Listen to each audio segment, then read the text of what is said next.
कंसचाणूरमर्दनम् देवकी परमानन्दम् कृष्णं वन्दे जगद्गुरुम् रुक्मिणीकेलिसंयुक्तम् पीताम्बरसुशोभितम् ओवाप्ततुलसीगन्धम् कृष्णं वन्दे जगद्गुरुम् श्रीकृष्ण करुणा सिन्धु दीनबन्धु जगत्पते गोपेश गोपिकान्त राधाकान्त नमस्तुते तप्त काञ्चन गौराङ्गी राधे वृन्दावनेश्वरी वृषभानुसुते देवी प्रणमामि हरिप्रियम् श्रीकृष्णाय वासुदेवाय हरये परमात्मने प्रणतक्लेशनाशाय गोविन्दाय नमो नमः।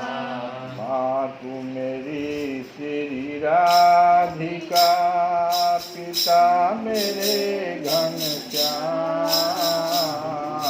मातु मेरी श्री राधिका पिता मेरे घनश्याम इन दोनों के चरणन में मेरा बारंबार प्रणाम मेरा बारंबार प्रणाम मेरा बारंबार प्रणाम। कथा को आगे बढ़ाते हुए जिससे इस जगत की सृष्टि स्थिति और प्रलय होते हैं, क्योंकि वह सभी सद्रूप पदार्थों में अनुगत है और असत पदार्थों से पृथक है।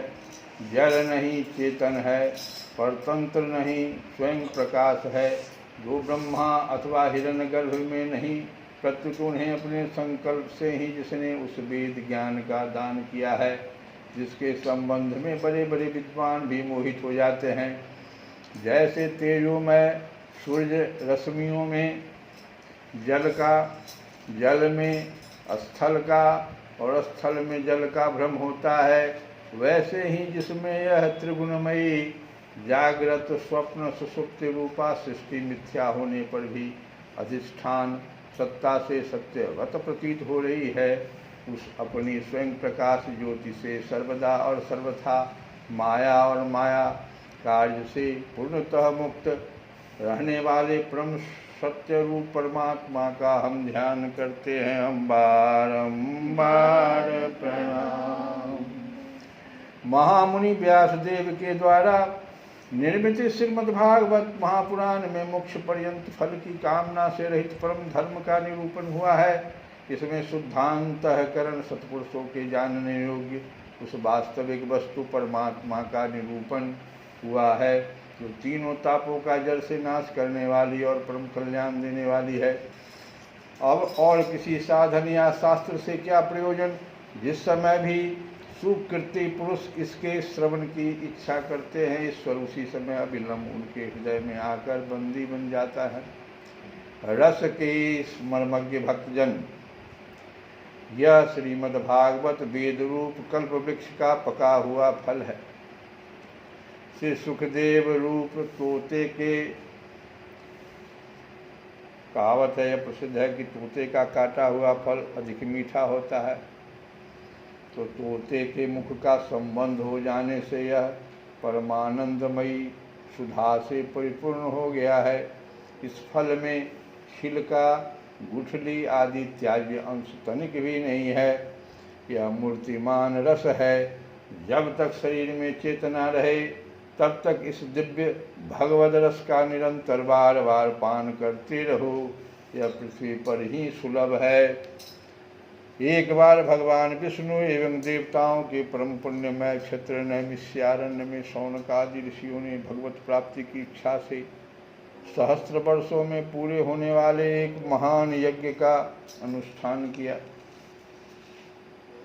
एक दिन उन लोगों ने प्रातःकाल अग्निहोत्र आदि नित्य कृत्यों से निवृत्त होकर सूत जी का पूजन किया और उन्हें ऊंचे आसन पर बैठाकर बड़े आदर से यह प्रश्न किया।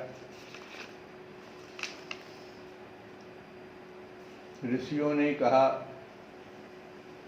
सूत जी, आप निष्पाप हैं। आपने समस्त इतिहास पुराण और धर्मशास्त्रों का विधि पूर्वक अध्ययन किया है तथा उनकी भली भांति व्याख्या भी की है। वेद वेत्ताओं में श्रेष्ठ भगवान ने वाजनारायण ने एवं भगवान के सगुण निर्गुण रूप को जानने वाले दूसरे गुणियों ने जो कुछ जाना है, उन्हें जिन विषयों का ज्ञान है वह सब आप वास्तविक रूप में जानते हैं। आपका हृदय बड़ा ही सरल और शुद्ध है। इसी से आप उनकी कृपा और अनुग्रह के पात्र हुए हैं। गुरुजन अपने प्रेमी शिष्यों को गुप्त से गुप्त बात भी बता दिया करते हैं। आयुष्मान, आप कृपा करके यह बतलाइए कि सब शास्त्रों, पुराणों और गुरुजनों के उपदेशों में कलयुगी जीवों के परम कल्याण का सहज साधन आपने क्या निश्चय किया है। बहुत सारे शास्त्र हैं, बहुत सारे विषय हैं, लेकिन जो उस विषय के ज्ञाता हैं वही बता सकते हैं कि तुम्हारे कल्याण के लिए कौन सा साधन उत्तम होगा। आप संत समाज के भूषण हैं। इस कलयुग में प्रायः लोगों की आयु कम हो गई है। पहले 1000 वर्ष थी, उससे पहले 1 लाख थी, तो अब बहुत कम हो गई है, 100 वर्ष हो गई है। साधन करने में लोगों की रुचि और प्रवृत्ति भी नहीं है, ये दूसरी बात है। एक तो आयु घट गई है, दूसरी साधन करने में लोगों की रुचि और प्रवृत्ति भी नहीं है। लोग आलसी हो गए हैं, उनका भाग्य तो मंद है ही, समझ भी थोड़ी है। इसके साथ ही वे नाना प्रकार की विघ्न बाधाओं से घिरे हुए भी रहते हैं। शास्त्र भी बहुत से हैं, परंतु उनमें एक निश्चित साधन का नहीं, अनेक प्रकार के कर्मों का वर्णन है। साथ ही वे इतने बड़े हैं कि उनका एक अंश सुनना भी कठिन है। आप परोपकारी हैं, अपनी बुद्धि से उनका सार निकालकर प्राणियों के परम कल्याण के लिए हम श्रद्धालुओं को सुनाइए, जिससे हमारे अंतःकरण की शुद्धि प्राप्त हो। प्यारे सूत जी, आपका कल्याण हो। आप तो जानते ही हैं, यदुवंशियों के रक्षक भक्तवत्सल भगवान श्री कृष्ण वसुदेव की धर्मपत्नी देवकी के गर्भ से क्या करने की इच्छा से अवतीर्ण हुए थे, हम उसे सुनना चाहते हैं। आप कृपा करके हमारे लिए उसका वर्णन कीजिए, क्योंकि भगवान का अवतार जीवों के परम कल्याण और उनकी भगवत प्रेममयी समृद्धि के लिए ही होता है। यह जीव जन्म मृत्यु के घोर चक्कर में पड़ा हुआ है। इस स्थिति में भी यदि वह कभी भगवान के मंगलमय नाम का उच्चारण कर ले तो उसी क्षण उससे मुक्त हो जाए, क्योंकि स्वयं भय भी भगवान से डरता रहता है। सूत जी, परम विरक्त और परम शांत मुनिजन भगवान के श्री चरणों की शरण में ही रहते हैं, अतः उनके स्पर्श मात्र से संसार के जीव तुरंत पवित्र हो जाते हैं। इधर गंगा जी के जल का बहुत दिनों तक सेवन किया जाए तब कहीं पवित्रता प्राप्त होती है। ऐसे पुण्य आत्मा भक्त जिनकी लीलाओं का गान करते रहते हैं, उनका भगवान का कलिमलहारी पवित्र यश भला आत्मशुद्धि की इच्छा वाला ऐसा कौन मनुष्य होगा जो श्रवण न करे। वे लीला से ही अवतार धारण करते हैं। नारद आदि महात्माओं ने उनके उदार कर्मों का गान किया है। हम श्रद्धालुओं के प्रति आप उनका वर्णन कीजिए। बुद्धिमान सूत जी, सर्वसमर्थ प्रभु अपनी योग माया से स्वच्छंद लीला करते हैं। आप उन श्रीहरि की मंगलमयी अवतार कथाओं का वर्णन कीजिए। पुण्य कीर्ति भगवान की लीला सुनने से हमें कभी भी तृप्ति नहीं हो सकती। क्योंकि रसज्ञ श्रोताओं को पद पद पर भगवान की लीलाओं में नए नए रस का अनुभव होता है।